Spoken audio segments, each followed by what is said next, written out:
সালামু আলাইকুম রহমতুল্লাহ। সম্মানিত কোয়েল পাখি খামারি ভাই ও বোন, যে সকল কোয়েল খামারিরা কোয়েল পালন করতেছেন, বিশেষ করে আপনার কোয়েল পাখির ঘরে যেন কখনো সাপ ইঁদুর এগুলা ঢোকার সুযোগ না পায়, সেই দিক খেয়াল রাখবেন।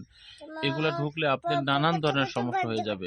সাপ ইঁদুরের যদি উপক্রমটা আপনার কোয়েল খামারের ভিতরে হয়ে যায়, দেখা যাচ্ছে রাত্রে তারা সকল সময় থাকবে এমন না, তারা ডিম খাওয়ার জন্য, পাখিকে নষ্ট করার জন্য রাত্রে, গভীর রাত্রে তারা ঢুকে যায়। যখন ঢুকে যায় তখন তো ওই ডিমগুলো নষ্ট করবে, পাখিকে নষ্ট করে দেবে। সেই ক্ষেত্রে আপনার পাখির ডিমও কমায় দিবে। নানান ধরনের সমস্যা তৈরি হবে এবং যখন আপনারা এগুলা তাড়ানোর ব্যবস্থা না নেবেন, তখন প্রতিদিন তারা কিন্তু এরকম আপনার পাখিকে এরকম ক্ষতি করার চেষ্টা করবে।